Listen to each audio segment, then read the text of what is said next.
Ce que je vous propose pour commencer, c'est de vous mettre un peu de contexte. Move for Climate, avant, il y a quelques temps, moi j'étais, comme vous, juste assise là. C'était à l'époque, ça s'appelait Tech for Climate. Et aujourd'hui, d'être sur scène et de pouvoir partager et faciliter cette table ronde en tant que directrice RSE du Crédit Coopératif, je vous avoue que je me suis dit que j'avais moi-même enclenché mon mouvement. Et donc, si moi j'ai bougé, j'ai hâte de vous voir bouger vous aussi. Vous voyez le lien avec notre table ronde ? Mais il est très simple. Le lien avec notre table ronde, c'est que aujourd'hui, face à tout ce qui se passe en matière sociétale, en matière environnementale, penser nos modèles de gouvernance, savoir de quel modèle on a envie, et savoir qu'il est possible d'avoir ces différents modèles, ça donne quand même envie. Avant de commencer, je vous propose un petit jeu. Est-ce que vous avez votre téléphone ? Je vous laisse scanner ce petit Mentimeter. Ce que je ne vous ai pas dit, c'est que pour ce petit jeu, si vous répondez bien à toutes les questions, vous aurez droit à un cadeau. Ça motive, non ? C'est quoi le cadeau ? Le cadeau, c'est des briques de lait. Non. Et solidaire. Est-ce que ça fonctionne ?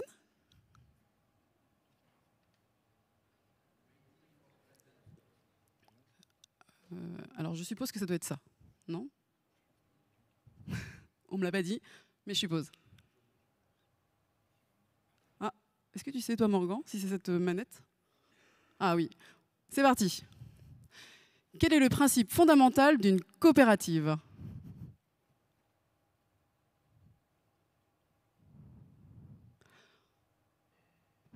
Attention, ça monte, ça monte, ça monte.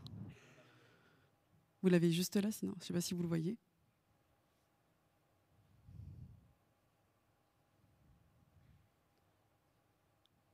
Ouh, ouh, ça monte. Je crois qu'on n'aura pas assez de cadeaux là. Pour ça, je pense que j'aimerais bien passer la main à un banquier engagé. Laurent ? Est-ce que c'est plutôt maximiser les profits ? Je pense que c'est ça. Non, personne n'a voulu. Réduire les coûts ou juste un membre, un sociétaire, une voix ? Non mais l'honneur est sauf, parce que s'ils avaient tous dit maximiser le profit pour les actionnaires, on était mal barré pour la conférence. Je sais pas comment on s'en serait sorti, hein, les amis. Non, c'est ça, oui, c'est un membre, un sociétaire, une voix. C'est même comment dire, c'est un peu les piliers de la création d'une coopérative, mais réduire les coûts pour les consommateurs n'est pas non plus déconnant. Hein. Pour une coopérative de consommateurs, voire une coopérative de commerçants, il y a un sujet d'efficacité, peut-être on en parlera tout à l'heure, mais les coopératives, c'est souvent très très efficace, hein. C'est très résilient, très efficace. Donc bravo pour ceux qui ont répondu, pour les 51 qui ont répondu un membre, un sociétaire, une voix, et ceux qui ont répondu réduire les coûts, why not ? Donc, tu as vraiment envie que je sois dans la galère. J'ai pas assez de cadeaux. Hein. Question 2. Quelle est la principale différence entre une entreprise classique et une société à mission ? On voit pas bien ? Les sociétés à mission ne génèrent pas de profit. Les sociétés à mission ont des objectifs sociaux ou environnementaux dans leur statut. Les sociétés à mission sont toujours des coopératives.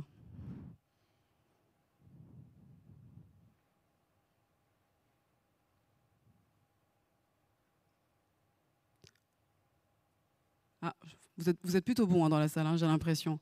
Enfin, je sais pas, plutôt que je vais demander à Laurent de Gabriel. On va pas mal s'envoler aujourd'hui, il y a pas mal d'ailes. Donc, Laurent de Gabriel, la réponse ? Effectivement, c'est la bonne réponse. Ça veut dire que cet objectif est mis dans les statuts de la société, donc il devient complètement central, complètement stratégique. Et donc le conseil d'administration, entre autres, mais aussi l'équipe de direction et tous les employés ou les salariés de l'entreprise vont avoir pour objectif ces objectifs environnementaux et sociétaux. Donc c'est absolument central, c'est une transformation tout à fait structurelle de l'entreprise. Merci beaucoup. Troisième question. Quel est le rôle principal d'une fondation actionnaire ? Maximiser le rendement pour les actionnaires, augmenter la valeur des actions, partager la valeur et inclure les parties prenantes.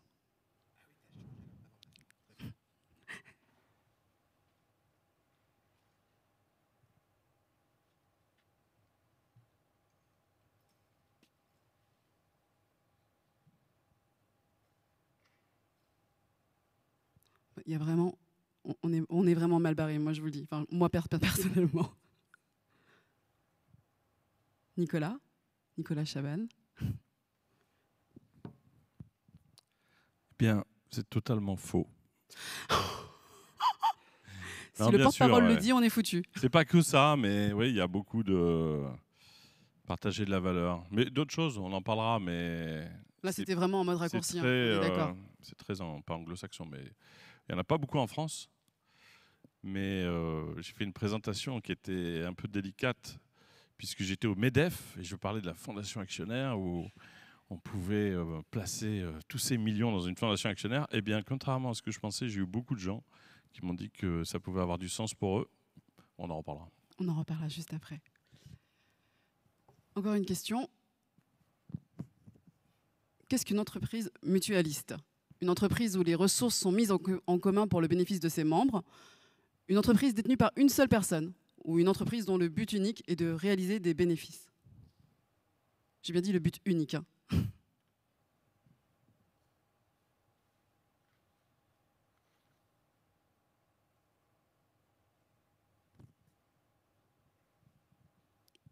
Cette question, elle est pour toi, Lionel, tu t'en doutes?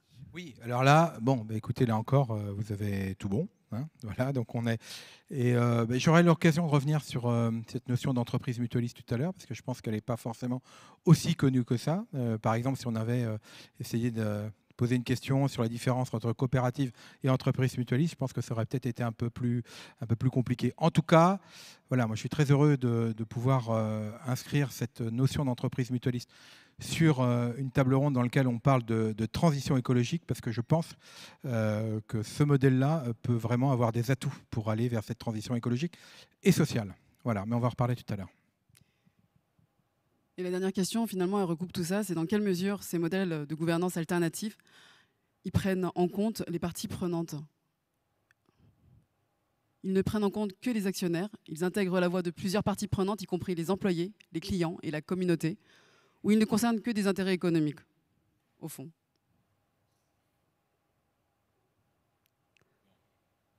Là, je vais me permettre juste de vous dire, vous avez tous gagné, et en fait, vous allez voir, il y a des livres qui vont passer dans la salle. Faites-en, merci Nicolas, merci Marie qui va les distribuer. C'est pas des briques de lait, c'est un livre. Et tu vas pouvoir nous en parler, Nicolas, d'ailleurs. Oui, ça y est, c'est la première fois qu'on fait du placement de produit chez C'est qui le patron. Ah bah, c'est parti. Là, on a amené oui, c'est un petit manifeste qui raconte ce qui se passe dans la vie des producteurs qui, en 2016, étaient dans une galère indescriptible. C'est-à-dire qu'il faut imaginer qu'il y avait 80 familles dans la Bresse.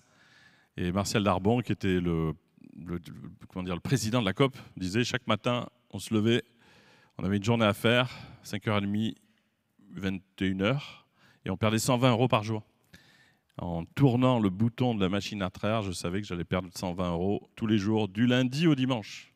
Parce que le week-end, tu ne pars pas. En week-end, tu continues de perdre de l'argent. Et donc, 9 ans après, il y a eu un travail de fait pour aller voir ce qui s'était passé dans leur vie. Et c'est ce qui est raconté dans ce petit livret très court, mais qui fait prendre conscience qu'il y a un autre chemin possible. Que la bienveillance, ça peut être un moteur tellement fort dans ce type d'aventure. Voilà. Merci beaucoup, Nicolas. Pour le coup, je suis assez d'accord, la bienveillance, mais également, je vais revenir à notre petit sujet qui est aussi, pour en arriver là, vous avez pris chacun d'entre vous, dans vos structures, des modèles différents. Et j'aimerais bien, si vous êtes d'accord, bien sûr, de nous le partager, parce qu'on a à peine effleuré le sujet, que vous puissiez nous les présenter, chacun à votre tour, et à travers ces modèles, nous expliquer de quelle manière ces différents modèles ils favorisent finalement la transition écologique et aussi la transformation sociale et sociétale.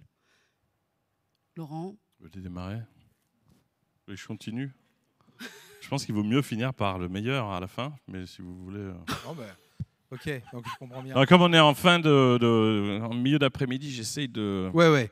Donc je vais commencer alors. Voilà, donc je Le voulais... meilleur pour le début, on est d'accord. Eh bien, exactement, et en tout cas le plus courageux, on va dire. Allez, c'est parti. Non, je plaisante. Voilà, une entreprise mutualiste. Alors, je disais que je voulais en parler, donc ça tombe bien, ça va être le moment. On peut dire qu'on a plusieurs caractéristiques. La première, ça aurait pu être différent d'ailleurs, parce que l'histoire des mutuelles aurait pu être plus large. Il se trouve que les mutuelles, quand on parle des mutuelles en France, elles ont vraiment pris leur éclosion. Alors, c'est très vieux, mais ça a pris son essor au moment de l'industrialisation et les premiers mouvements d'industrialisation en France, et en particulier, ça a été favorisé par Napoléon III, Second Empire, puisque toutes les solidarités familiales, paysannes, etc., vivaient un peu moins, parce que c'était ce qu'on appelait l'exode urbain. Les gens allaient travailler, allaient en ville pour travailler, en particulier dans l'industrie. Et puis, il y avait aussi le siècle des Lumières qui était passé par là, et l'idée que subir les questions de santé, c'était plus acceptable. Et donc, les gens se sont organisés entre eux pour pouvoir agir sur la santé. Alors, ça a pris ce qu'on connaît aujourd'hui, ce qui est les premières prémices de l'assurance avec une caisse de secours mutuelle. Ils avaient un pot commun dans lequel ils servaient pour payer les médicaments, médecins, etc. Mais ce n'était pas que ça. Et c'est ça qui est important. C'est que c'était aussi de l'entraide autour des questions de santé. Donc c'était par exemple un village qui s'organisait pour acheter une baignoire pour pouvoir baigner les malades. C'était les voisins qui s'organisaient pour aller visiter celui qui était malade, parce qu'ils se disaient que celui qui était malade, c'était mieux s'il avait un peu de visite. On s'organisait pour remplacer celui qui était malade. Donc il y avait aussi de l'éducation sanitaire. Voilà. Donc c'était vraiment... Et même à un moment donné, les mutuelles certaines ont commencé à s'organiser pour pouvoir mieux acheter, moins cher, le pain. Là, Napoléon III leur a dit non, ce n'est pas votre but, vous n'allez pas commencer à essayer d'obtenir des prix dans le commerce, donc vous arrêtez. Mais voilà, donc on est héritier de cette idée-là. Donc ça veut dire quoi? Ça veut dire, on intervient aujourd'hui en tant qu'assureur santé, mais plus globalement, comment on agit sur les questions de santé, sur de la prévention, alors que ce soit avec nos équipes salariées, mais avec nos équipes d'élus, parce que la deuxième caractéristique que nous avons, c'est que nous sommes un organisme démocratique. C'est-à-dire quand les gens prennent une complémentaire santé, ils prennent un contrat d'assurance, mais ils acquièrent un bulletin de vote. Et donc ils ont le droit d'élire et de se présenter pour faire partie de notre assemblée générale, notre conseil d'administration. Et même s'ils ne sont pas élus dans la gouvernance, ils peuvent venir nous voir et dire, ben voilà, moi je veux bien agir en tant que bénévole. Je peux participer, par exemple, à organiser des agoras, parce que les sujets de santé, il faut que les gens se approprient. Donc on organise des agoras, on organise des actions sur le territoire. Tiens, un exemple qui va plaire à Nicolas. Alors ça se fait à Laval et c'est en train de se faire dans d'autres agences. Tous les mois, on organise une rencontre entre les producteurs de fruits et légumes locaux et nos adhérents, parce que l'alimentation, c'est de la santé. Voilà. Donc deuxièmement, on est démocratique. Et puis le troisième point, on est un organisme à but non lucratif. Donc ça ne veut pas dire qu'on n'est pas soumis aux règles, atmosphériques de l'économie. Il faut qu'on équilibre, on n'a pas de subvention. C'est que les cotisations de nos adhérents qui nous permettent de vivre, donc à la fois de payer nos prestations et à la fois de prendre en charge le fonctionnement. On doit aussi avoir un excédent pour pouvoir investir, mais on n'a pas d'actionnaire à rémunérer. C'est-à-dire qu'aujourd'hui, une mutuelle est une société de personnes. On a des fonds propres, mais on n'a pas de capital. C'est une entreprise qui n'appartient à personne. Donc on n'a aucun actionnaire à rémunérer. Et ce qui nous permet, comme on l'a fait l'année dernière, il se trouve que pour différentes raisons, on a eu moins de dépenses de santé de nos adhérents que prévu. Donc là, on est en train de verser ce qu'on appelle le dividende éco-santé. Ils ne sont pas actionnaires, mais ils sont membres de la mutuelle. Donc ils ont le dividende parce qu'on a pu être raisonnable en matière de dépenses de santé. Et là, on est en train de reverser 84 millions d'euros, à la fois à nos adhérents particuliers qui reçoivent un chèque de 44 euros, là, et à la fois à nos entreprises. Voilà, les trois caractéristiques. Et peut-être pourquoi je pense que ça peut être un outil de transition, pour deux raisons. La première, c'est que aller mobiliser les gens pour dire voilà, si on fait tout bien, tous ensemble, dans 10 ans, dans 15 ans, le climat de la planète sera meilleur. Bon, il faut le faire, mais on n'embarque pas tout le monde. Par contre, nous, on pense vraiment que travailler sur les questions d'alimentation, travailler sur les questions de mobilité, travailler sur les questions de liens sociaux, qui sont des éléments importants en matière de santé, c'est aussi des choses dont on a besoin pour la transition écologique. Voilà. Faire la transition écologique, ce n'est pas que changer nos véhicules thermiques par des véhicules électriques. Si on pouvait le faire, ça serait simple. Ce n'est pas ça.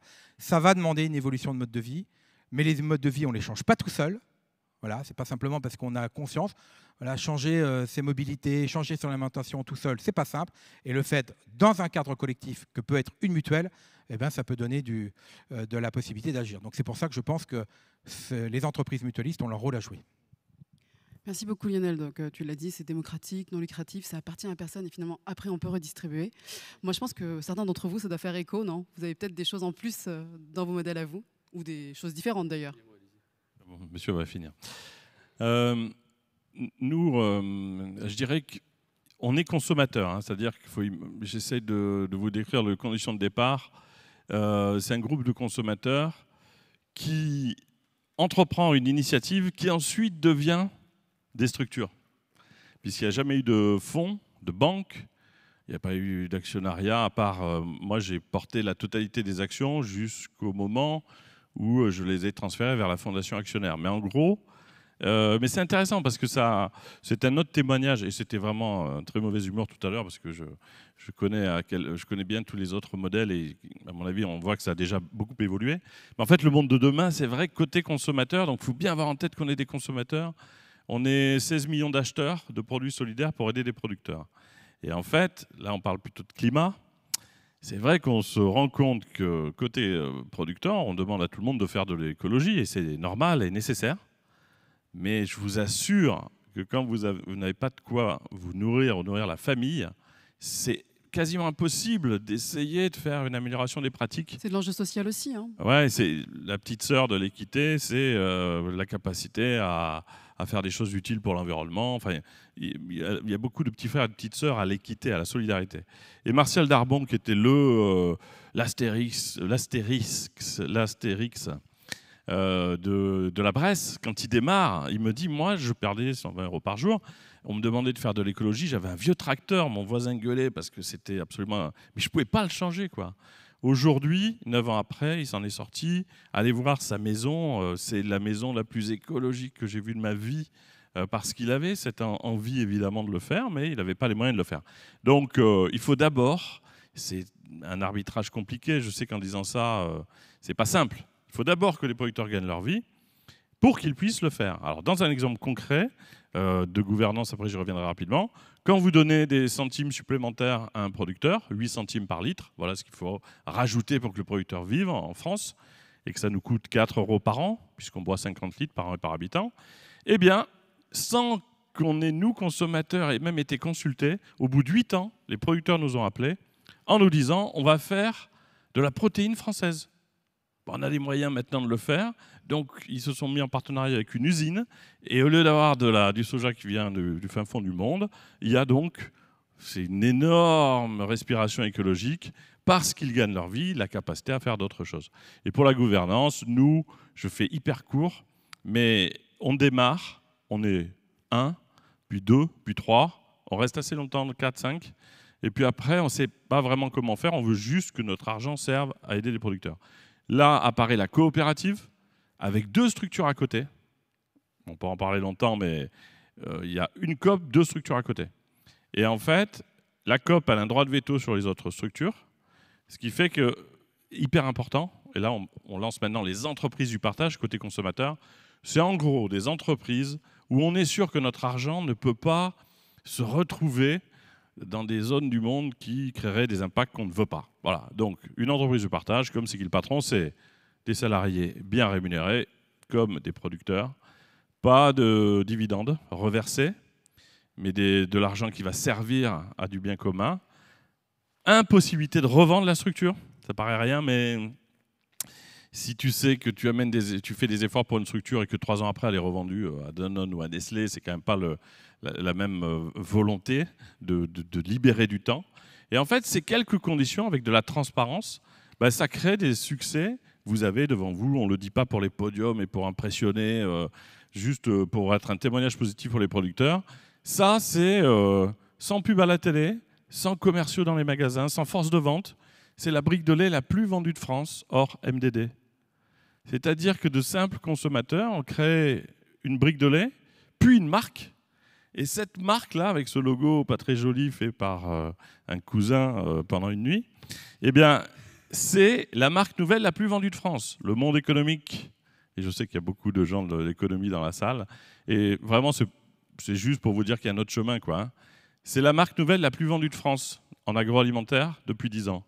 Le Monde économique n'a pas créé une marque qui se vend plus que celle-là, 128 millions d'euros par an, pas parce que les produits sont les moins chers, mais parce qu'elle est solidaire. Donc nous, consommateurs, je résume comme ça, on crée une structure, on n'a pas envie de faire de l'argent, et moi le premier, donc je libère cette idée qu'on va faire de l'argent avec cette idée. Il y a des secteurs où il faut arrêter de faire de l'argent. Quand il y a des producteurs au milieu, il faut peut-être arrêter. Quand il y a des maisons de retraite, On en parlait dans le troisième âge, il faut arrêter. C'est peut-être un secteur où il n'y a pas de rentabilité possible dans le troisième âge. Quand tu as déjà en fin de vie, tu n'essaies pas de faire du pognon. Enfin, il y a des petits réglages à faire. Et vraiment, c'est mon dernier mot. Quand vous êtes sûr que votre argent sert à quelque chose de bien, et c'est pas à moitié, il faut pas que ce soit un petit peu, eh bien évidemment, vous amenez votre argent, mais pas que. On amène du temps, des heures, de l'énergie, et c'est devenu cette aventure, 16 millions de gens qui achètent, et des millions de produits qui redonnent le sourire aux producteurs. Donc il y a cet autre chemin, humblement, qu'on essaie de présenter, nous, à des entrepreneurs, en disant, le capitalisme à l'ancienne, il a peut-être fini son temps. J'aime beaucoup cette dernière phrase. Le capitalisme à l'ancienne a peut-être fini son temps. Et du coup, je me dis, quand on est dans le capitalisme à l'ancienne, entre guillemets, il y a aussi des solutions. On peut aussi avoir envie de donner du sens et de se dire, bah tiens, j'aimerais bien peut-être aller vers de l'entreprise à mission. Je ne sais pas ce que tu en penses, Laurent, de Gabriel, du coup. Alors, juste peut-être avant de parler d'entreprise à mission, je voulais juste parler quelques instants de l'IFA. De l'IFA. Je vais prendre la parole à la fin, parce que en fait, l'Institut français des administrateurs, IFA, est une association à but non lucratif, même si on a une activité lucrative, qui est un centre de réflexion sur la gouvernance des organisations, quelles que soient les organisations. En fait, c'est ça qui est intéressant, puisqu'on va s'occuper, bien sûr, des sociétés avec un conseil d'administration, qu'elles soient anonymes, qu'elles soient à responsabilité limitée et simplifiée, mais aussi des associations et des coopérations, des coopératives. Et vraiment, cette activité, ce centre de réflexion vise à essayer d'améliorer la gouvernance, quelle que soit la forme de cette gouvernance. Et pour améliorer cette gouvernance et pour alimenter notre réflexion, on a sur nos 3500 adhérents, 480 adhérents qui sont un peu plus actifs que les autres et qui vont travailler dans 11 clubs et commissions et qui vont réfléchir sur l'amélioration de la gouvernance. Et ça va donner lieu à 2 activités. Une activité de publication, donc on publie une quinzaine d'ouvrages qui vont du livret jusqu'à la fiche pratique avec des newsletters. Donc vous avez 2 newsletters à peu près par mois, 15 publications par an. Elles sont réservées à nos adhérents, donc vous pouvez tout à fait y accéder en étant adhérent. Et puis une deuxième activité qui est une activité de formation avec une trentaine de formations qui sont à disposition. On a 5 formations certifiantes, dont certaines sont des formations sur une quinzaine de jours, et d'autres formations qui ne sont pas certifiantes, qui sont plus courtes, et on fait aussi des formations sur mesure. Donc on essaie de réfléchir sur comment améliorer cette gouvernance. Et je voudrais juste qu'on sorte un petit peu des visions un peu schématiques en disant que les sociétés qui ne sont pas coopératives ou mutualistes ne prennent pas en compte les parties prenantes, parce que c'est plus du tout le cas. Depuis un certain temps, depuis un temps certain, et tant mieux. Et elles se sont aussi évidemment emparées de la transformation écologique, de la durabilité, et pour beaucoup d'entre elles. Et effectivement, au cœur de celle-ci, vous avez une catégorie d'entreprises particulières qui sont les entreprises à mission, qui sont issus de la loi Pacte. Et c'est un vrai succès parce qu'il y en a plus de 2100 en France, avec une certaine surreprésentation en Île-de-France, qui sont des entreprises qui vont intégrer dans leur statut, et c'est pour ça que c'est un objectif, une mission, et qui va donc remettre complètement au centre de la stratégie des objectifs à la fois sociaux et environnementaux. Ils vont être amenés à changer leur gouvernance en mettant notamment un comité de mission en place. Ils devront aussi faire vérifier leur transformation par un tiers indépendant pour les grosses sociétés au bout de 18 mois. Donc c'est une nouvelle forme de gouvernance qui ancre très profondément des objectifs qui ne sont pas du tout des objectifs économiques et financiers. Et donc elle pousse un petit peu plus loin, grâce à la loi Pacte, la transformation de ces entités économiques. Merci beaucoup. Donc en fait, elles posent une raison d'être et elles ont des objectifs derrière, si je comprends bien. Laurent, je pense que... Et un tiers indépendant, tout à fait. Et une gouvernance derrière, donc avec un comité de mission qui va interagir avec le conseil d'administration. Et on y reviendra, ça entraîne aussi pas mal de transformations dans la façon dont c'est géré. Alors, je ne vais pas faire comme si j'avais un petit parti pris, mais je pense que Laurence Coudercher, toutes ces choses-là, tu les connais au sein de ton entreprise, non? Je te laisse la main. Et des coopératives, plus largement. Tu veux que je parle des coopératives ou des entreprises à mission dans lesquelles je suis aussi partie prenante? Justement. Les coopératives? L'intégralité. En fait, tu en parlais un peu, Nicolas, déjà, mais les coopératives, si on remonte un petit peu, si on essaie de faire en big picture, comme on dit en bon français, de la défense, les coopératives, c'est quoi? C'est les individus, donc c'est des gens comme nous, c'est des femmes, des hommes, qui s'unissent pour un objectif commun et qui en général a du sens. Enfin, il faut que ça serve à quelque chose. Les 3 piliers, c'est la coopération en elle-même, c'est-à-dire travailler ensemble. La coopération, c'est faire des choses ensemble. Le deuxième pilier, c'est le partage des ressources. Il y a toujours des ressources à partager. Que ce soit dans les coopératives de commerçants, que ce soit dans les coopératives de consommateurs, des coopératives de salariés, il y a des ressources à partager. Et puis, bien sûr, la décision collective qui peut être modulée.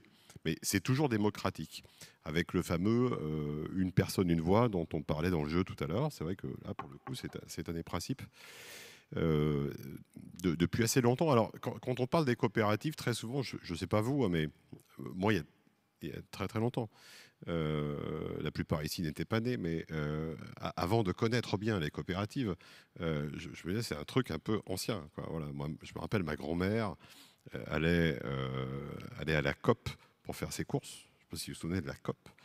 Et donc, tu avais l'impression que c'était un vieux modèle remplacé par un modèle un peu Startup Nation, quoi, pour parler comme certains aiment le faire aujourd'hui. Et en fait, pas du tout. Parce que en fait, les coopératives, c'est né où? Alors déjà, c'est pas né en France. Moi aussi, on peut penser que les coopératives, c'est français. C'est pas du tout français. C'est né en Angleterre. C'est né pas loin de Manchester, à Rochdale, en 1844. Donc c'est fin du 19e. Et si on compare aux entreprises classiques, enfin, la première entreprise connue, elle date du 6e. Elle était au Japon. Je crois que c'était une boîte de construction, si je dis pas de bêtises. Et l'entreprise par action connue, la plus ancienne, c'est une entreprise de minoterie autour du 14e, 15e siècle. Donc ça veut dire que les coopératives, en fait, c'est un truc vachement récent, vachement moderne. Voilà, et pourquoi c'est moderne? Parce que c'est performatif pour les raisons que j'évoquais avant, c'est-à-dire ce partage de ressources, cette capacité à décider, cette forme d'agilité à plusieurs égards. Alors, il y a plusieurs formes de coopératives. Ça dépend en fait de l'objet qu'on décide d'y attribuer. En France, et là pour le coup j'ai pris ma pompe parce que j'ai pas les chiffres par cœur, j'espère que je l'ai écrit là. Je sais pas si, alors j'aurais pu le mettre dans le jeu, hein, combien il y a de coopératives, mais en France il y en a beaucoup, puisqu'on est à 22 000 coopératives. Il y a 22 000 coopératives en France, et il y a plein de... par exemple, quand on marchait dans la rue, il y a plein de commerçants qui sont coopératifs, qui sont des membres du commerce associé. Alors, je peux en citer un là, parce que si j'en cite un, l'autre ne va pas être content, mais bon, il y a beaucoup. 22 000 coopératives, ça représente 381 milliards de chiffre d'affaires, ça représente 31 millions de sociétaires. Alors, tous les sociétaires, donc sociétaire, ça veut dire j'ai acheté au moins une part sociale de la coopérative. Donc ça veut dire j'ai la voix qu'il faut pour voter à l'Assemblée générale. Donc c'est une Assemblée générale comme une entreprise cotée en fait. La seule petite différence, c'est que j'ai une voix, que j'ai 1 euro ou que j'ai 50 millions d'euros, j'ai une voix. Voilà. Donc c'est en cela qu'on dit que la coopérative, c'est... Alors on dit souvent démocratique, moi je dis inclusif. Voilà, en fait c'est ça, c'est un mode de gouvernance inclusif. Et quand on regarde dans les coopératives, parce que quand je fais des conférences pour parler des coopératives, très souvent, en fait, les gens me parlent des coopératives de salariés, et notamment des SCOP. L'autre jour, avec Nicolas, on était sur une table ronde, et il y avait principalement des porteurs de SCOP. Par exemple, il y avait le porteur de SCOP de Bergère de France, il y avait le porteur de la SCOP Duralex, voilà. Et tout ça, c'est les SCOP. Alors, les SCOP, c'est un peu spécial, c'est une famille des coopératives. Alors pour le coup, il y a un peu moins de monde, mais il y en a quand même 4500. En France, c'est quand même beaucoup, voilà, 4500 entreprises. Et là, ce sont des coopératives de salariés. Donc, ce sont des salariés qui ont mis... C'est un peu un truc... c'est vraiment un truc chouette parce qu'on met du capital en commun, voilà, pour racheter une entreprise, ou en tout cas pour créer un capital suffisant en fonds propres, de manière à créer une activité, une entreprise. Donc là, on est au sens même de la coopération et aussi de la mise en commun de moyens. Tout ça pour créer une nouvelle affaire, mais parfois aussi pour en reprendre une dans des conditions un peu compliquées. Quand vous entendez parler des SCOP, en fait c'est minoritaire, mais c'est souvent des grosses SCOP. Par exemple, je pense par exemple à une SCOP qui avait un peu défrayé la chronique, c'est quand les c'est quand Lipton avait vendu les thés éléphants, en fait, ils n'avaient pas vendu, ils avaient fait en sorte de faire fabriquer ça, je ne sais pas où, enfin loin, voilà. Et donc il y a quelques salariés qui ont repris, ça s'appelle T-Scope, qui ont repris la Scope, c'est à Marseille, je crois, pour fabriquer le produit chez eux. Donc ça veut dire qu'avec le système de Scope, on peut finalement, si on est assez nombreux, mettre du capital en commun, mettre des moyens en commun, et comme ça développer une activité. Alors, il y a un autre petit statut très peu connu qui est la SAPO, alors microscopique vraiment dans le truc à la loupe du sujet de la gouvernance coopérative, mais là vous mettez en commun non pas du capital, vous mettez votre force de travail. Donc il y a un moyen de transformer l'euro en force de travail et on met ça au service d'un capital commun. Donc là, on est sur une transformation qui, d'un point de vue, aide et transforme d'un point de vue sociétal. Moi, je vais vous reposer cette question parce que peut-être que j'ai pas tout compris, mais j'ai vraiment besoin de l'entendre de chacun d'entre vous. D'un point de vue des transitions, celles qui sont aussi écologiques, celles qui sont aussi environnementales, aujourd'hui, grâce à vos différents modèles, de quelle manière ça peut être adressé, comment c'est adressé? Moi, je pense que ça se joue en amont, parce que là, on est en phase de modèle, et bien sûr, très vertueux. Mais il y a un amont qui apparaît chez tout le monde et qui, à mon avis, va accélérer ou tout faire basculer, c'est au niveau de l'acte d'achat, quoi. C'est-à-dire que vous enlevez toutes nos structures, nos gouvernances, nos soins, il ne faut pas les enlever, mais vous vous retrouvez avec cet acte d'achat quotidien. Vous pouvez évidemment, on ne va pas refaire les mêmes phrases que Arnaud Montebourg, mais bon, quand il dit un truc vrai, on peut le dire. C'est vrai que c'est la fameuse carte bleue la plus puissante, le bulletin de vote le plus puissant qui soit, la carte bleue. À un moment donné, mécaniquement, et nous on aime bien les choses un peu rêvées parce qu'on ne pensait pas arriver à faire ça en tant que consommateur ou citoyen.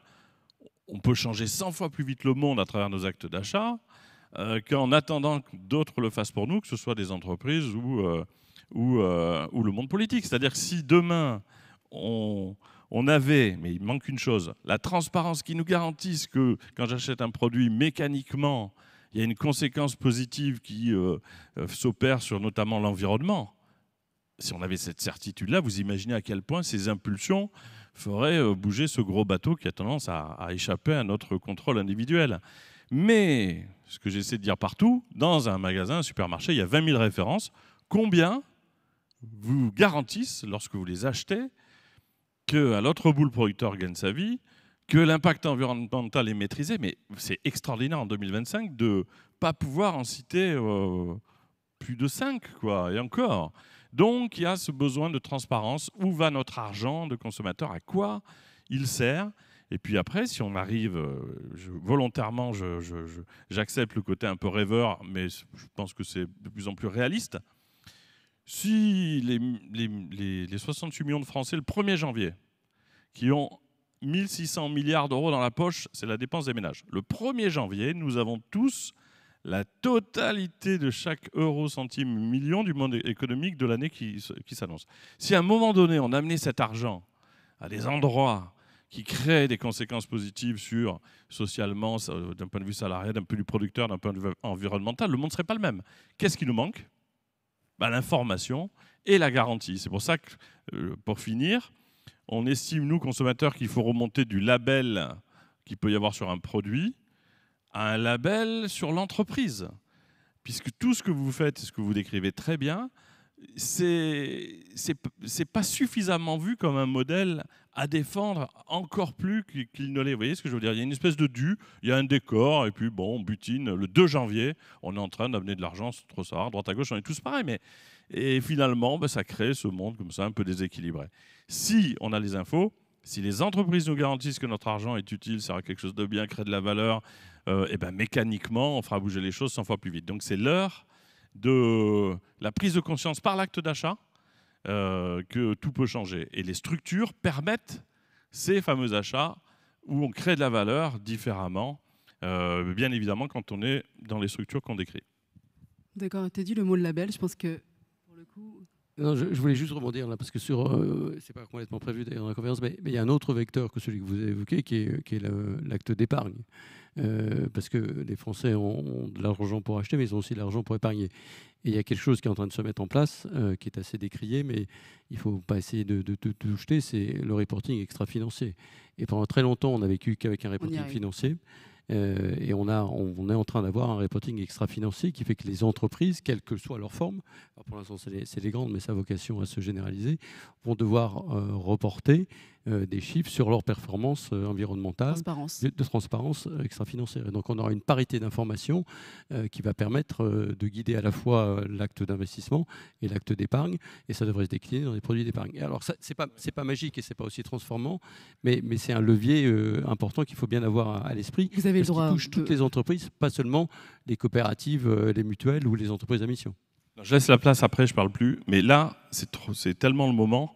Vous dites, les entreprises vont devoir nous dire ce qu'elles font avec notre argent. C'est un peu ça, finalement, l'idée. Mais ça, c'est un chemin qui est quand même encore un peu long et compliqué. On voudrait, nous, consommateurs, être à l'intérieur des structures. C'est les entreprises de partage. La Fondation Actionnaire rentre. Il y a Christian qui est dans la salle, qui est un des sociétaires, administrateur de C'est qui le patron, qui donne du temps. C'est-à-dire qu'il y a l'argent qui est dur à trouver, mais il y a quelque chose qui est un trésor plus grand encore pour changer les choses, c'est nos heures disponibles.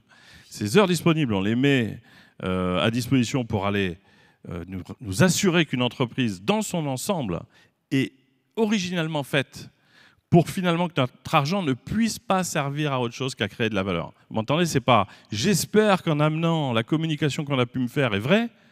Si le modèle de l'entreprise et le contrôle par les consommateurs est ainsi fait, alors réellement on pense que ça ira plus vite, même si je suis tout à fait d'accord avec la période de transition nécessaire que vous décrivez. Et puis tout vient aussi de la définition de ce qu'on entend par créer de la valeur.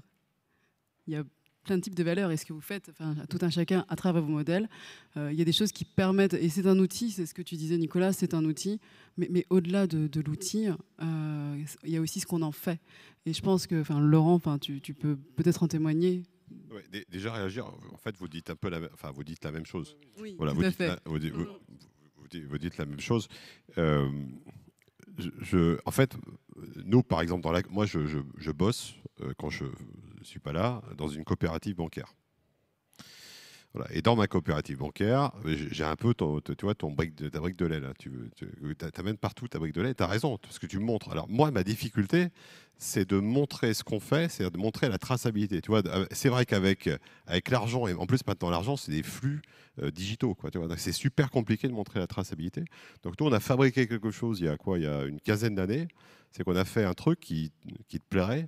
C'est un peu ce que tu as sur ta brique, là. Tu vois, sur la brique, alors vous voyez pas, c'est loin, mais vous avez un peu la décomposition du prix du lait par strate de qui perçoit la marge. Bon. Bah, nous, on a fait ça, on appelle ça le circuit de l'argent. En gros, on dit, et ça répond à ce qu'on est capable de faire dans une coopérative, parce qu'on ne l'aurait absolument pas fait dans une boîte cotée. C'est impossible, parce que c'est trop compliqué. Mais comme une coopérative, c'est simple, parce que, et même une coopérative bancaire, il y a des sociétaires qui prennent des actions, alors nous, on appelle ça les parts sociales, et puis derrière, avec cet argent, on reprête à d'autres qui ont besoin de financer un projet. Et c'est tout. On ne va collecter les fonds nulle part ailleurs que chez nos sociétaires. Au crédit coopératif, en tout cas, c'est un peu comme ton lait, tu as tes fournisseurs, nous, on a nos fournisseurs qui sont nos sociétaires, enfin, oui, votre lait.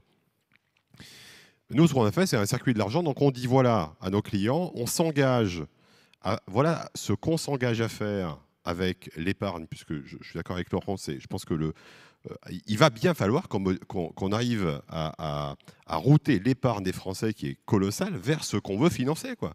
Parce que sinon, on ne va pas y arriver. On est à 17%. On a le taux d'épargne le plus important de tous les pays de l'OCDE. On est à 17%. On est monté à 19% juste après le Covid. Voilà. Quelqu'un connaît le niveau d'épargne en France?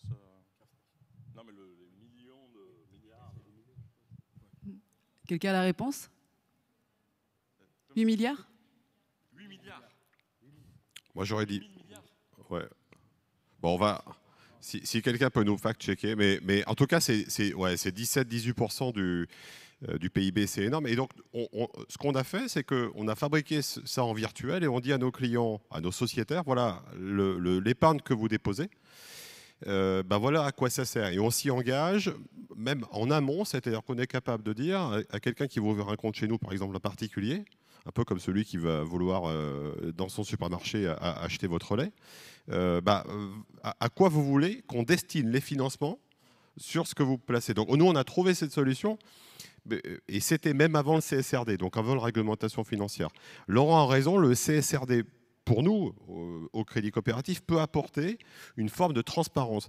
Là où je te rejoins, c'est que c'est compliqué. Nous-mêmes, qui sommes des spécialistes de ça, on s'arrache un peu les cheveux là-dessus.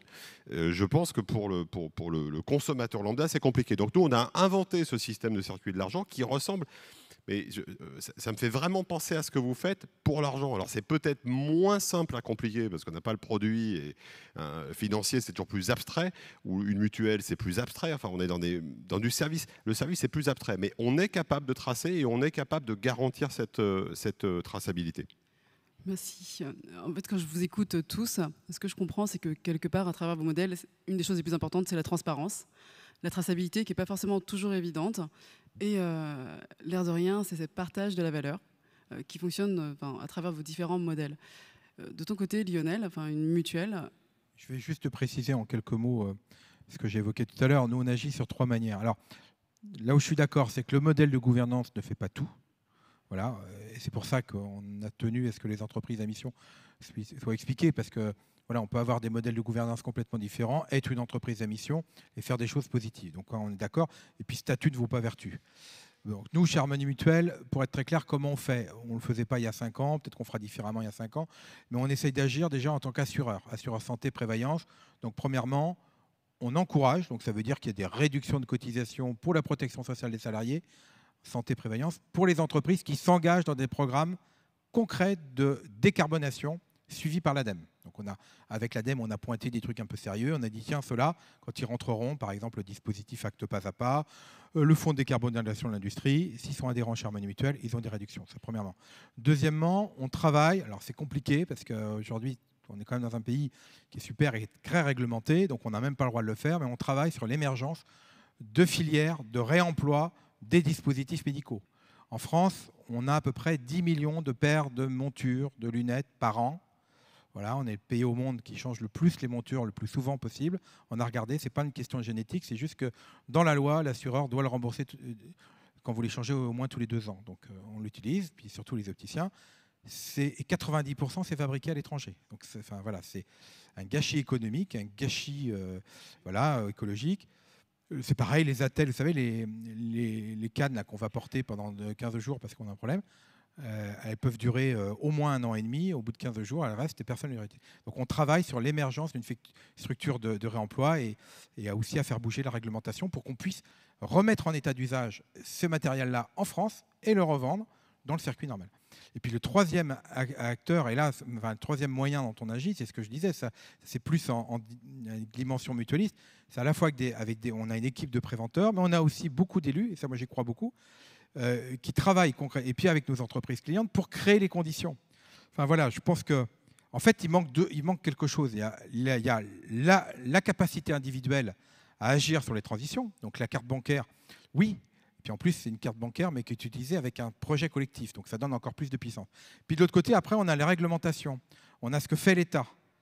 On a même des planifications écologiques en France. Tout ça, c'est très bien. Sauf qu'entre les deux, si on laisse l'individu tout seul, changer ses modes de vie, encore une fois, je reviens sur l'idée que c'est une question de changement de mode de vie, de mobilité, etc. Sur les mobilités, sur l'alimentation, sur le mode de travail, ça ne se fait pas tout seul.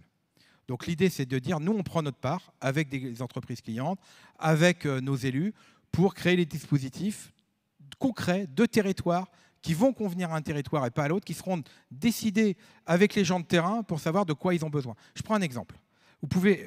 Il est prouvé que avoir une mobilité active, par exemple prendre le vélo, que ce soit musculaire ou électrique, il y a des études qui montrent que l'électrique, ça marche très bien, c'est très bon pour la santé. Ça diminue un certain nombre de cancers, maladies cardiovasculaires, mais d'une manière très forte. Alors, pas si vous le faites une fois. Il y a même une étude qui vient de sortir et qui nous dit 1 kilomètre parcouru pour quelqu'un qui en fait régulièrement, c'est 1 euro d'économie de dépenses publiques. Là, on a du gisement. Sauf que si concrètement, dans votre entreprise, il n'y a pas le parking sécurisé qui vous permet et que vous le faites voler une fois, vous ne recommencez pas. Pourquoi est-ce qu'on ne pourrait pas, avec des entreprises clientes qui habitent dans le même quartier, il y en a peut-être une qui a un peu de terrain, on construit un parking de vélo et ça sert à plusieurs personnes. C'est des sujets comme ça qu'on veut mettre en place et on veut être accompagnateur du changement et des évolutions des modes de vie.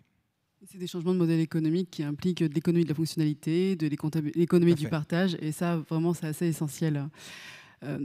Moi, j'ai vraiment une question, je me permets, Laurent, Gabriel, quand on pense à entreprise à mission, est-ce que tous les sujets qu'on a abordés dans nos modèles, les différents modèles de gouvernance, l'entreprise à mission peut les porter? Est-ce qu'elle peut accélérer la transparence? Est-ce qu'elle peut permettre de mettre de vrais, alors je vais utiliser un mot anglophone, KPI, des métriques, sur les sujets de durabilité, sur les sujets sociétaux? Oui, elle peut absolument le faire parce qu'elle va être obligée de mettre sa raison d'être dans ses statuts, donc il y aura cette contrainte. Il y aura un comité de mission qui va être établi, qui va travailler. Il y aura donc une transformation de la gouvernance. Ce ne sera plus un pilotage par le conseil d'administration, mais un pilotage conseil d'administration et comité de mission qui devront interagir. Ce qu'on voit aussi, c'est que des objectifs quantitatifs vont être déclinés. Alors, ce n'est pas seulement dans les sociétés à mission, mais vous l'avez particulièrement des sociétés à mission, et notamment les indicateurs de performance et des indicateurs de rémunération de l'équipe dirigeante vont être modifiés et prendre en compte des critères qui seront plus de nature sociétale, environnementale, plus qualitatifs. Et ça, c'est une transformation qui est très importante. Le fait qu'il y ait en plus, comme le disait Lionel, un tiers indépendant qui vérifie, c'est aussi une contrainte supplémentaire. Donc c'est un vrai accélérateur de transformation. Et quand on voit la vitesse à laquelle le nombre de sociétés à mission croît, je pense que c'est la meilleure marque de succès de ce nouveau statut qui a été créé par la loi Pacte.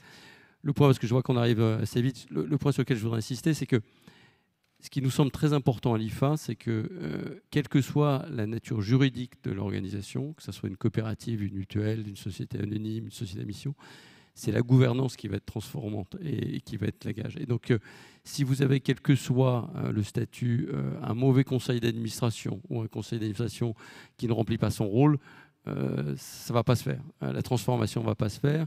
Et même pire, vous aurez un échec. Et quand vous regardez tous les échecs et les scandales financiers, et je suis désolé de dire qu'il y en a quand même quelques-uns dans les coopératives et dans les mutuelles, c'est souvent et presque toujours un problème de gouvernance. Donc le conseil d'administration n'a pas rempli son rôle et les administrateurs qui composent ce conseil d'administration n'ont pas rempli leur rôle. Et donc c'est vraiment très important. La forme juridique va jouer un rôle, mais la gouvernance va jouer un rôle encore plus important. Et donc une société anonyme peut tout à fait, et vous avez de très beaux exemples en France de sociétés anonymes qui sont extrêmement fortes dans la transformation énergétique, dans la durabilité, presque plus d'ailleurs que des sociétés à mission. Donc encore une fois, le statut juridique n'est pas la seule garantie, c'est un élément, mais la gouvernance est vraiment l'élément fondamental. Ça tombe bien, on se rend bien compte que la gouvernance, c'est un sujet qui est très clé.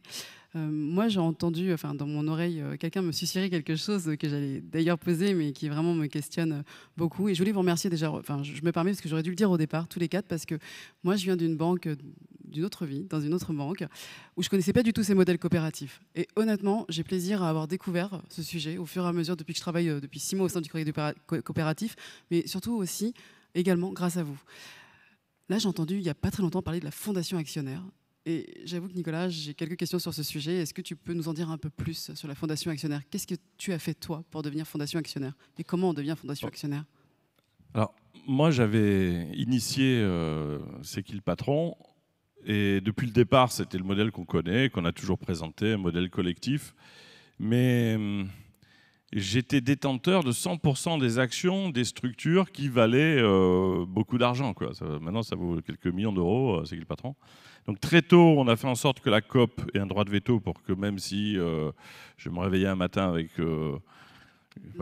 gagner beaucoup d'argent, attaque cérébrale, je ne puisse pas le faire. Mais il s'est avéré qu'au-delà de ça, on s'est rendu compte que si je disparais, mes enfants se retrouvent en situation de pouvoir piloter dans la limite du cadre qu'on avait donné. Mais bon. Et donc, c'est là où Raphaël Petit, qui est à l'origine d'ailleurs de cette chez C'est qui le patron, qui est avocat dans l'équipe, dit ce qui serait bien, c'est que tes actions, tu les cèdes à une fondation actionnaire. Ça veut dire que la fondation actionnaire, c'est comme vous le disiez juste avant, c'est plus personne précisément. C'est une entité qui fait que la structure ne peut plus être revendue, elle ne fera jamais de bénéfice, elle ne peut plus créer de la valeur pour un individu ou un fonds. Ça neutralise et ça crée, ça sanctuarise totalement cette maison de protection pour les producteurs, mais aussi pour les consommateurs. Mais il y a une particularité en France, c'est qu'il faut demander l'autorisation à ses enfants. Donc, j'ai dû demander à mes enfants, ce qui était à la fois touchant, je leur ai mis, bon, ils ont vécu avec ça, ils savaient qu'ils n'attendaient pas autre chose, mais quand ils signent, effectivement, ils ne seront plus jamais millionnaires, ils n'auront plus aucune possibilité que ça existe. Mais je leur ai dit, comme j'avais dit au MEDEF, que être le plus riche du cimetière, c'était un projet qui était quand même, qui avait sa part de limite. Donc, ça a pris un centième de seconde pour qu'ils se disent oui, bien sûr. Et donc, avec eux, et c'est intéressant, parce que quand j'ai fait la présentation au MEDEF, il y a des gens qui m'ont dit ouais, moi je veux absolument que mon fils reprenne, que mes enfants reprennent la boîte, mais ils n'ont pas vraiment envie, parce que c'est deux histoires différentes.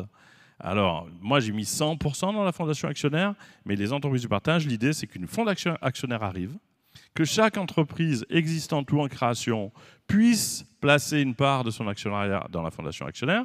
C'est bien des consommateurs à l'intérieur. Et franchement, si demain, il y a une assurance qui fonctionne avec les consommateurs à l'intérieur, la transparence totale, ou demain une banque, et qu'on sait que cet argent qu'on amène ne peut pas, encore une fois, faire autre chose que raisonner positivement sur le monde qui nous entoure, pourquoi on va s'obstiner à l'amener dans un endroit où on ne sait pas ce qui se passe?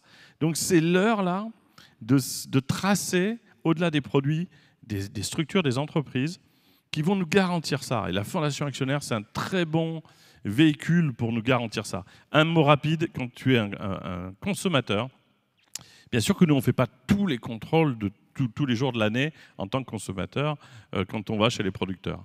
Mais quand tu as mis entreprise des consommateurs à l'intérieur de ton système, tu as une sacrée responsabilité. C'est-à-dire que tu peux essayer de trahir des organismes de contrôle officiels ou les contourner, mais un consommateur qui ressemble à tous les autres, avec les réseaux sociaux, le jour où il dit « Oh, on vient d'avoir un contrat de confiance qui vient d'exploser, puisque ce n'est pas ce qu'on nous avait dit », ça devient. Donc par défaut, il y a une magnifique pression positive et bienveillante que nous, consommateurs, on peut exercer pour que l'économie serve à protéger et soigner le monde plutôt qu'à l'esquinter. Et c'est un peu vrai aussi pour les coopératives, parce que en fait, quand tu as des sociétaires qui pèsent tous la même chose, qu'ils aient mis 1 euro dans le truc ou bien 50 millions d'euros, bah, ce n'est pas la même histoire et tu fais un peu attention en termes de gouvernance. Donc il y a aussi, je trouve, ce rapport. Merci beaucoup, messieurs. On arrive presque à la fin, mais j'avais quand même envie de faire un petit tour auprès de vous et auprès des... Si vous avez des questions, c'est le moment. Je vais vous apporter le micro. Je vais descendre en essayant de ne pas tomber.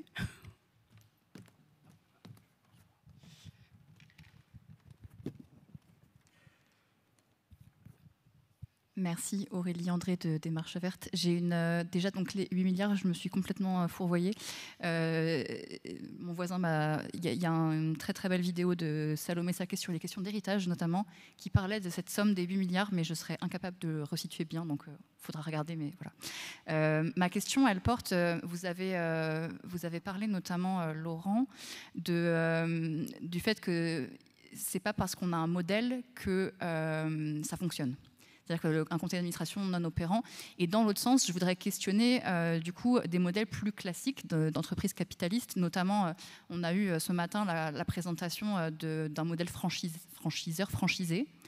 Est-ce nécessaire que ces modèles transforment? Si oui, transformer vers quoi?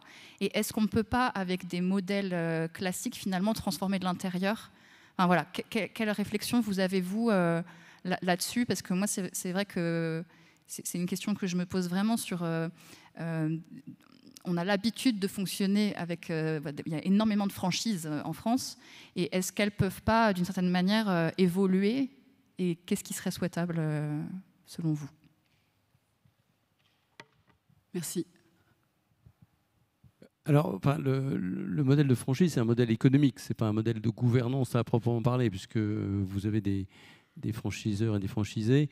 Moi, je suis intimement convaincu, en revanche, que la gouvernance et les personnes que vous mettez en charge de l'entreprise Et les personnes qui vont choisir ces personnes-là, ces conseils d'administration, peuvent être un levier de transformation absolument phénoménal.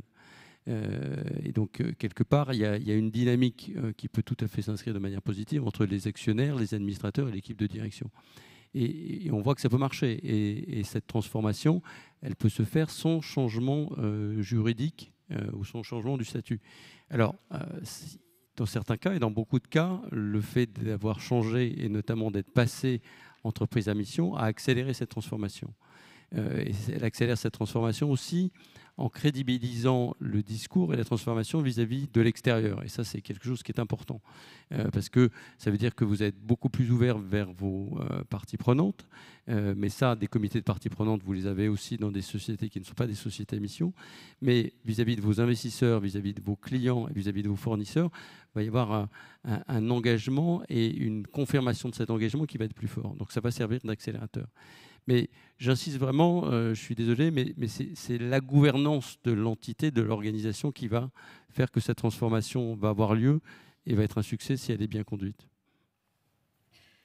Moi, je veux peut-être ajouter que, en fait, je pense que les points communs des entreprises qui arrivent à transformer et qui sont contributives à la question qui est réunie aujourd'hui, notamment sur la transition écologique et sociale et notamment sur le climat, c'est la capacité à arbitrer et à pas toujours privilégier l'intérêt de court terme. Il faut être clair, hein. Je veux dire, la transformation écologique, ça ne fait pas du business tout de suite. Voilà. Ça permet probablement, ça a été évoqué ce matin par Virginie Resson-Victor, c'est une question de business parce que je pense que les entreprises qui ne s'occuperont pas du sujet, elles subiront, voilà, mais ce n'est pas simple. Et donc, ça veut dire qu'il faut qu'il y ait une gouvernance qui intègre cette question du temps long, de l'intérêt à long terme, de l'intérêt, et puis comme on fait rarement une entreprise prospère dans un désert économique, de ce qui se passe autour d'elle. Je maintiens tout de même que la gouvernance est importante, mais il faut quand même qu'il y ait le cadre juridique, il y a le cadre des associés, il y a les capacités à ce que cette gouvernance, aussi bonne soit-elle, elle ait les moyens de le faire. Mais juste pour rebondir sur ce que vous avez dit, en tant que consommateur, j'essaie humblement de me faire porte-parole aussi de ce que les gens ressentent. Dans la COP. On a fait 8 ans. On a eu Nestlé, Danone, toutes les grandes boîtes sont venues en disant on veut se transformer, on veut bouger, etc. On a mis toute l'énergie du monde, tout à fait bienveillante et d'ouverture d'esprit. Mais en fait, même eux conviennent que le bâtiment de 400 étages, c'est pas parce que tu changes le 32e étage et le 47e étage que tu as changé l'histoire. Il y a des racines si profondes. Il y a même le syndrome Kaiser-Soze, vous savez, du usual suspect. Il y a quelqu'un qui bloque, qui commande, mais on ne sait pas qui. Une espèce de truc par défaut qui rend très compliqué le changement. Eh bien, la nouveauté, là, on en a parlé, on veut le faire avec Fabrice Bonifay, qui est passionnant, qui est directeur RSE chez Bouygues et qui parle de tout ça. Moi, quand il m'explique qu'on a 1300 ans de pulls et de vêtements sur Terre, là... C'est-à-dire que si on n'en fabrique plus un demain matin, on peut, pendant 1300 ans, se vêtir sans problème. Ça rend fou, la fameuse économie d'usage, etc. Un seul mot, comme c'est trop compliqué de changer les très grosses structures, même si certaines ont pris de l'avance, hein, on en a des exemples, eh bien, on va proposer de reconstruire à côté, nous, consommateurs. Et on a un rôle, hein, on est de beaux associés. C'est-à-dire si on amène tout notre argent dans une économie, on est le plus bel associé du monde. Hein. Et donc, à côté de la grande tour, il va y avoir une tour miroir qui va se construire, où là, dès le premier étage, avec un immense filtre, puisqu'il va y avoir de l'actif, de la ressource qui va transférer entre les deux, on est sûr, nous consommateurs, que depuis la première minute, il n'y a pas un tiroir qu'on va ouvrir un jour où on va découvrir un truc bizarre. Donc c'est cette notion de confiance et de transparence qui va permettre de reconstruire. Alors, où le monde continue comme avant, la tour initiale sera très forte, ou il y aura finalement un équilibre qui se fera entre les deux. Donc on voit à quel point c'est compliqué de détricoter ou de transformer des structures qui ont des années de culture presque par défaut. Plus personne ne peut changer, même si tout le monde est d'accord. Nicolas, Laurent. Non, ça me fait penser à un truc que disait, je ne sais pas si vous étiez là tout à l'heure quand il y avait la conférence de Mathieu Dardaillon, mais en fait, il parlait des pionniers. Hein, c'est ça en fait le truc, c'est quel que soit le statut, soit tu es dans le mainstream, donc tu veux accélérer. Tu vois, il parlait des pionniers et du temps, tu parlais de durabilité, Lionel. Moi, je partage complètement. En fait, si on a le temps quel que soit le statut et quel que soit le contexte. Bon, voilà. Sauf que qu'est-ce qu'on est en train de se raconter depuis ce matin? Ou alors j'ai pas bien compris, on n'a pas trop de temps, quoi. Voilà. Bon. Et donc, et je suis d'accord. Soit tu arrives avec des systèmes qui essaient d'être plus vertueux à faire bouger, soit tu construis d'autres systèmes à côté. Mais je pense que c'est avant tout trouver les pionniers qui peuvent être dans les conseils ou qui peuvent être peut-être comme ces fameux coopérateurs de Rockdead au 18e et qui sont partis tout seuls. On va prendre une dernière question. Je suis désolée, parce que je crois qu'au niveau du temps, on est un peu juste. Et comme j'avais promis la question, je... Merci. Bonjour. Moi, je suis assez sensible aujourd'hui à la santé des acteurs qui sont au sein des organisations qui s'engagent, que ce soit des entreprises, des coopératives. Je me posais la question, est-ce que vous avez expérimenté justement à travers les différents types de gouvernance que vous avez explorés, que vous proposez, une différence sur les personnes à l'intérieur de votre organisation, sur leur bien-être physique, mental et la manière dont ils ont de collaborer ensemble et comment ça se passe? Parler des salariés? Oui, par les gens qui sont engagés dans votre Marie, organisation. alors pour y répondre, mais... Du coup, on a 1 minute pour y répondre. Ouais, non, je vais laisser parce que j'ai beaucoup parlé. La réponse est oui, et ce que je vous invite à faire, c'est venir nous voir. Comme ça, on vous fera une réponse de l'intérieur et pas une réponse de communicant. Si un jour vous voulez venir, c'est pas mal de ressentir ça au contact direct de ceux qui travaillent. Mais c'est tellement important. Parce que si ça va à ce niveau-là, tout le reste va.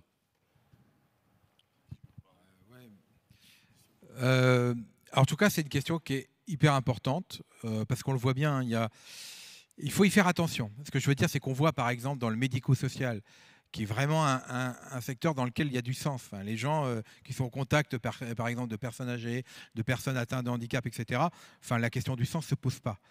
Mais si on ne crée pas les conditions et permettre de faire le travail correctement, ça peut créer aussi beaucoup de questions de santé. Donc, moi, je ne suis pas sûr que ça soit la vocation. Et encore une fois, c'est la vocation en elle-même ou le sens qu'on veut donner à l'entreprise. Et même si ça va dans le bon sens, ça ne crée pas forcément les conditions d'une bonne santé. Moi, Des salariés.